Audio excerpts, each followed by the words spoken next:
Ça fait longtemps que j'avais pas fait d'unboxing, je sais que vous êtes plusieurs à m'en avoir réclamé, mais je préfère un petit peu attendre et pas en pondre tout le temps. Bonjour à tous et bienvenue sur la chaîne La Bouquinade. Aujourd'hui on se retrouve pour un nouvel unboxing qui encore une fois n'était pas prévu. Après, moi je pars du principe, si personne ne me dit rien, je continue d'acheter des livres. Oui, parce que si vous vous demandez, il y a effectivement des services presse, il y a surtout beaucoup d'argent en moins sur mon compte bancaire. Et pour ceux qui me posent la question, mais Emma, tu les lis ces livres? Oui, j'en lis en plus beaucoup. C'est un cercle vicieux. C'est parti. Le premier que j'attrape, c'est une sortie de chez Casterman. Je sais lequel c'est. J'avais déjà lu un livre de l'autrice que j'avais pas forcément apprécié, mais c'est vrai qu'il y a un très gros engouement dessus. C'est un petit peu mon péché mignon. Quand les beaux jours arrivent, je sais pas s'il y en a qui auront deviné si vous suivez l'actualité Casterman. Il s'agit du coup de Five Survive de Holly Jackson, donc c'est l'autrice de Meurtre mode d'emploi. J'ai lu Meurtre mode d'emploi, le tome 1, il y a quand même vachement longtemps, j'ai l'impression. Là, il me semble que nous sommes sur un huis clos, c'est 5 amis, sur ces 5 il en restera que 4 je crois. Je viens de vérifier. Ils sont 6, il en restera 5. Ils partent en road trip, il y a un problème avec le véhicule, ils vont finir séquestrés. Voilà, c'est des vacances assez lambda chez Holly Jackson apparemment. Merci beaucoup à Casterman pour cet envoi. On continue avec... Je pense qu'on va peut-être... Là, il y a 3 précommandes. Puis en plus, j'ai pas fait des petites précommandes pour certains. On va pas attaquer l'énorme carton tout de suite. Mais là, c'est quand même un sacré carton. Je suppose que c'est une box de presse. Et je pense que c'est un livre de chez Rajo. Pas du tout. Vous allez me dire, Emma lit l'étiquette? Non, elle a pris l'eau, donc l'impression a bavé. C'est une box des éditions Olympe. Et je sais très bien lequel c'est. J'ai vu beaucoup des stories passer sur celui-ci.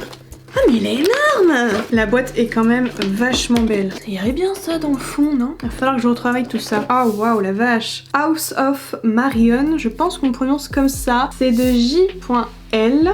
Il est vraiment super beau. Alors je sais pas si l'intérieur est aussi travaillé. Mais l'autrice est très mignonne, dis donc, madame. Vous êtes éterntueuse et belle. Le livre ressemble à ça, j'aime beaucoup. Ça me fait un peu penser à ce qu'avaient fait les éditions de Saxus. Alors, je m'entends, hein, c'est pas du tout un copier-coller, mais dans le côté rose du livre, c'était les livres de Stephanie Garber.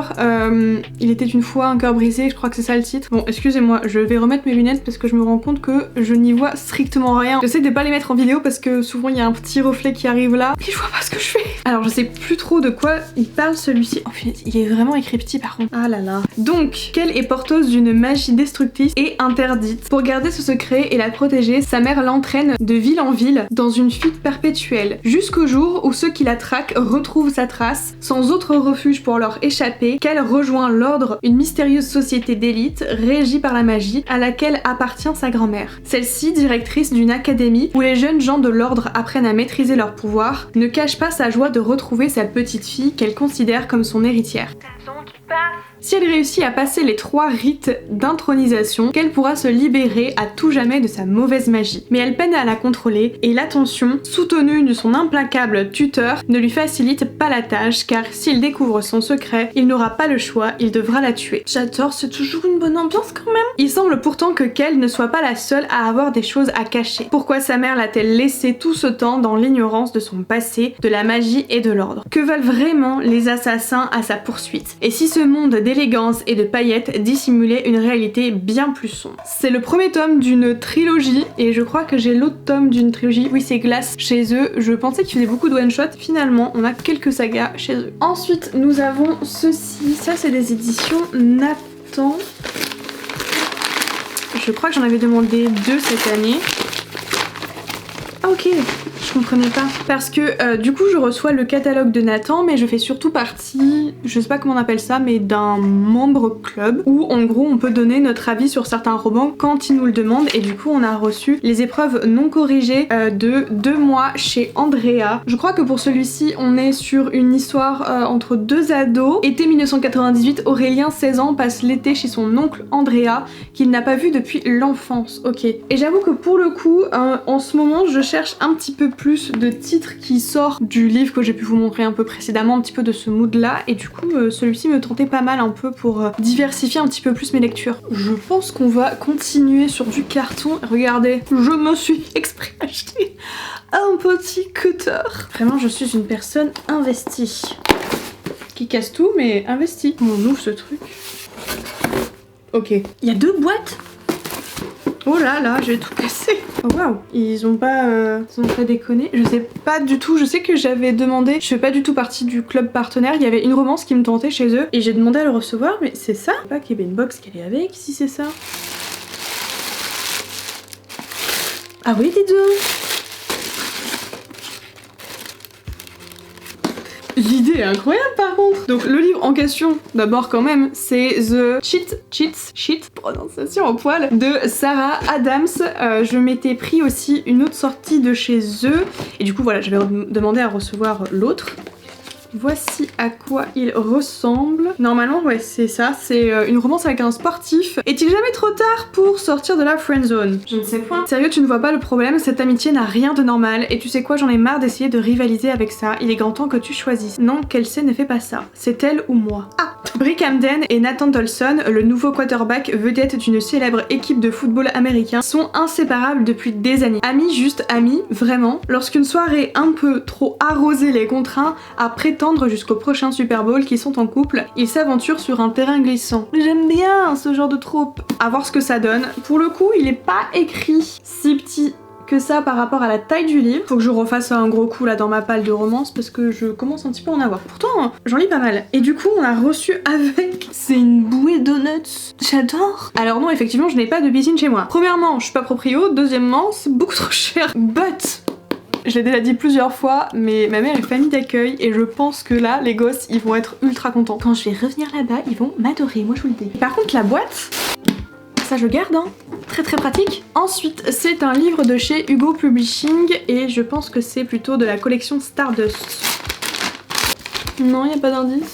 Ah oui, c'est vrai, j'avais complètement oublié celui-ci. Il s'agit de Daughter of Darkness. Voici à quoi il ressemble. C'est un livre inspiré de la mythologie grecque et c'est un livre notamment sur le mythe d'Hadès. Il est écrit par Catherine et Elisabeth Corr. Je suis encore une fois très très fan de la couverture. Je sais pas si c'est la couverture qu'il y a de base. Par contre, il y a un truc que je sais pas dans le résumé, c'est qu'ils disent donc le personnage principal c'est Dana. Ils disent que c'est une dissociante. Dana est une dissociante asservie au dieu Hadès, le maître des enfers.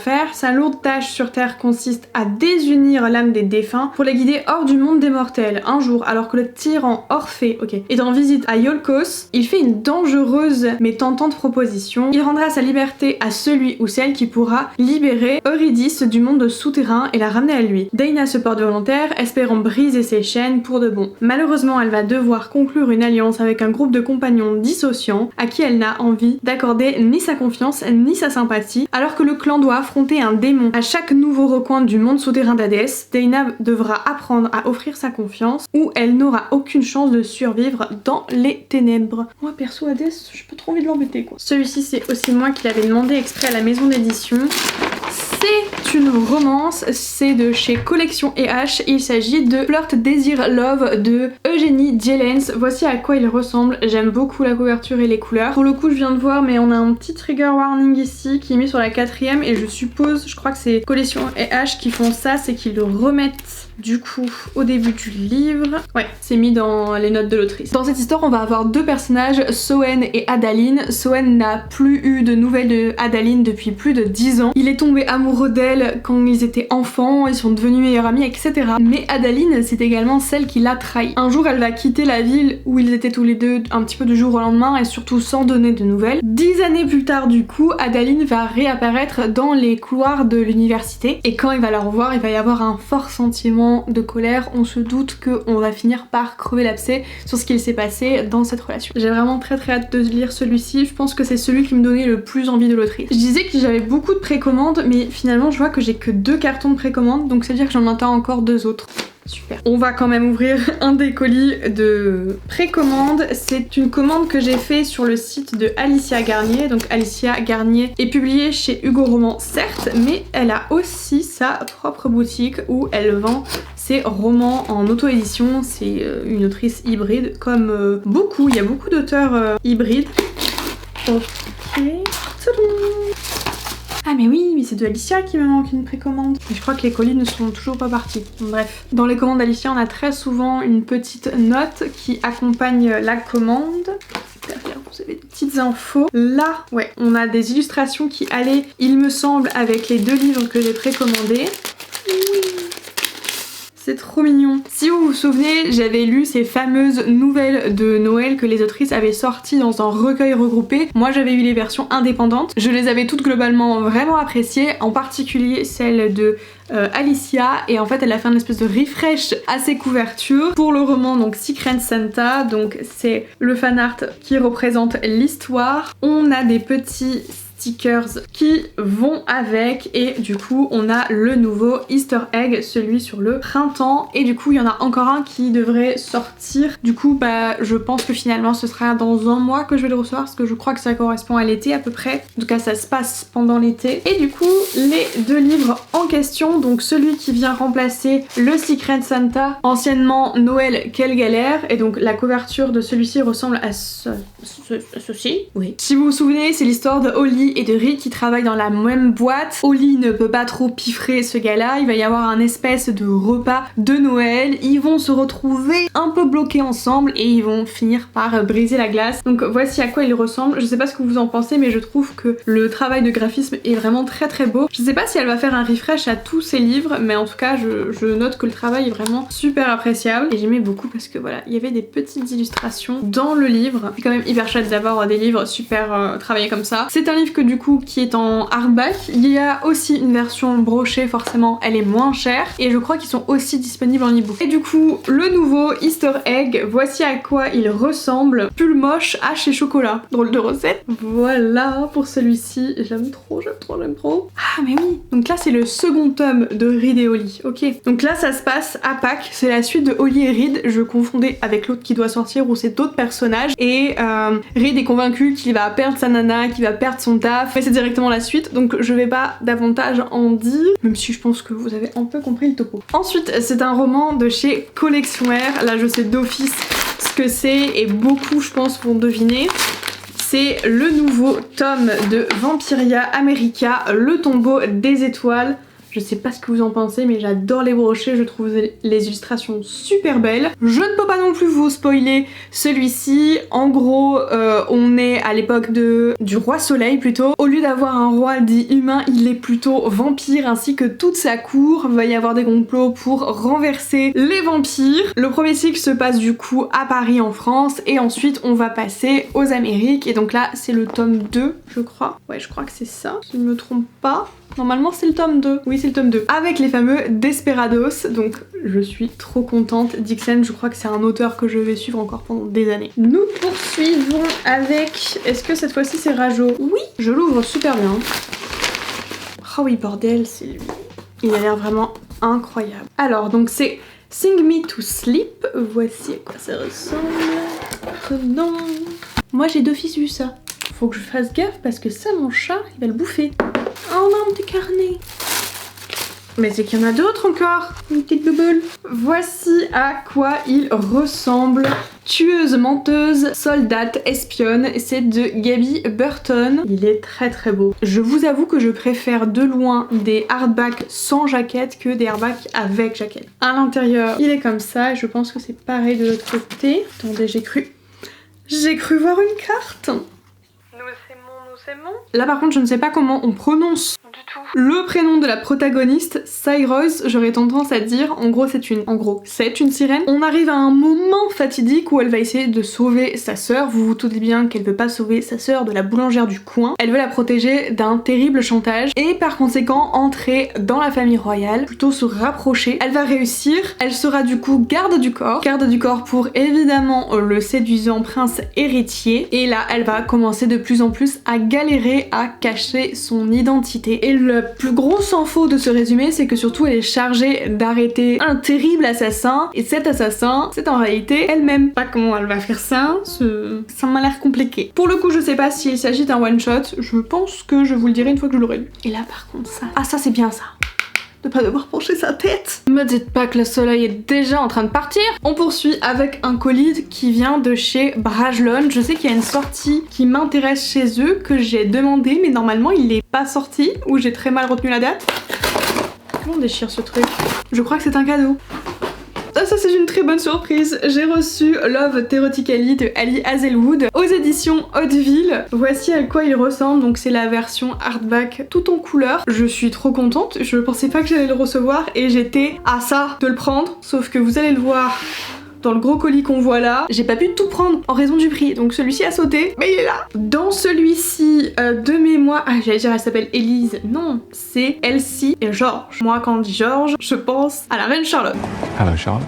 I'm George. Dans cette histoire, on a Elsie qui va louer ses services de fausse petite amie, donc avec George. Enfin, je crois, j'ai pas lu l'histoire, peut-être je me trompe. Elle rêve d'être chercheuse titulaire et quand le département du MIT va ouvrir un poste, elle ne perd évidemment pas une seule seconde, sauf que il y a un certain Jack Smith, ou Jake Smith, je sais pas trop comment on prononce, qui est l'un des recruteurs, veut lui aussi placer son propre poulain, donc ça va être la compétition. Les romances comme ça, dans l'univers scientifique, le premier que j'ai lu c'est que c'était le cas, j'ai hâte de lire celui-ci. Ensuite, du coup, j'avais déjà un peu ouvert le carton because je peux pas vous montrer parce qu'on voit un peu que si je fais ça, ouais bon, on comprend que mon chat a bouffé le carton. Voilà, le premier livre que j'ai reçu, il y a du papier bulle de partout que j'ai reçu, que j'ai acheté du coup, c'est une suite de séries, il s'agit du tome 2 de L'Engrangetant de Neil Pfeiffer. Voici à quoi il ressemble, je vais pas vous résumer celui-ci parce que c'est un tome 2 mais il est vraiment...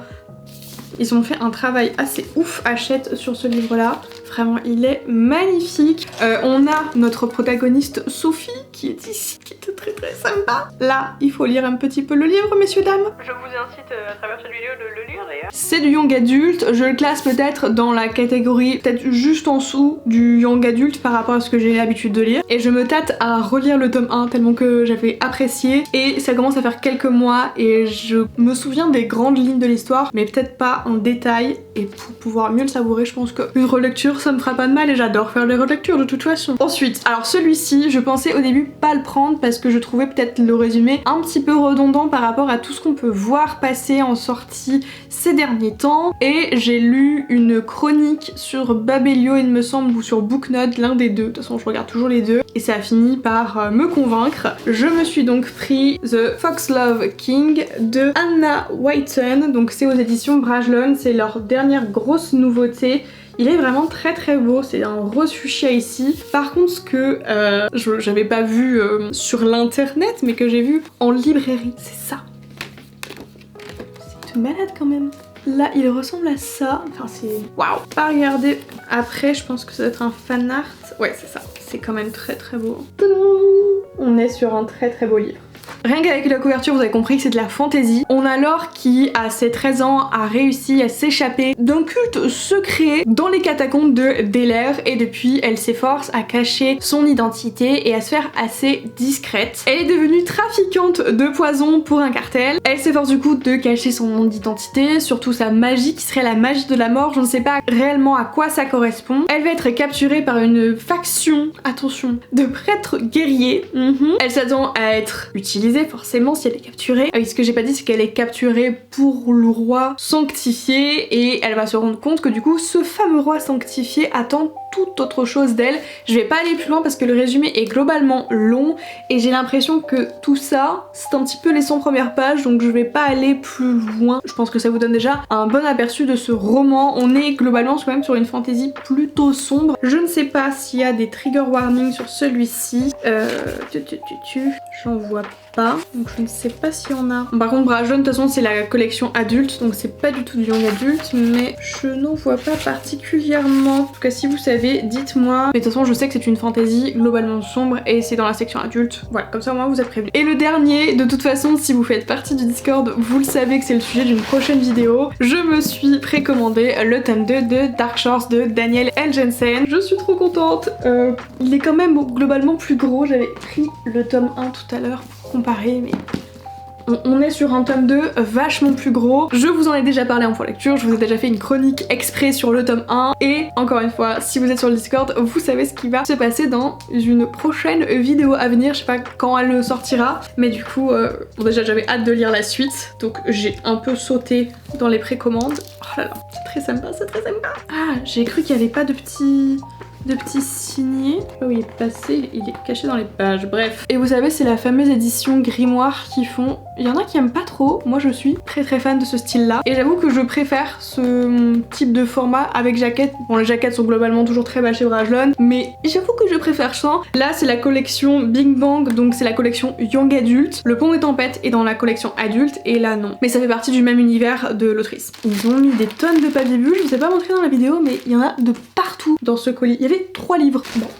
Heureusement que je réutilise toujours ces trucs. C'est toujours indécent. Vraiment, je me plains pas. Hein. Et encore, j'ai l'impression d'être plus sélective qu'avant, mais pas assez. C'est vraiment indécent. Attendez, je mets tout à côté, vous allez voir. J'essaye de faire avancer cette petite table sans qu'elle tombe. Et là encore, on voit pas tout ce qu'il y a en bas. Hein. Mais là, quand je vois ça, je me dis que je ne vais plus dormir. Hein. Je vous remercie d'avoir regardé cette vidéo jusqu'au bout. Merci beaucoup aux maisons d'édition qui m'ont fait envoyer du coup tous ces livres. Merci à moi-même d'avoir acheté ces livres qui ont l'air incroyables, surtout le Dark Shores tome 2. Est-ce que c'est étonnant que je précise? Pas tellement. Sur ce, nous on se dit à une prochaine vidéo et d'ici là, je vous souhaite de très belles lectures. Bye!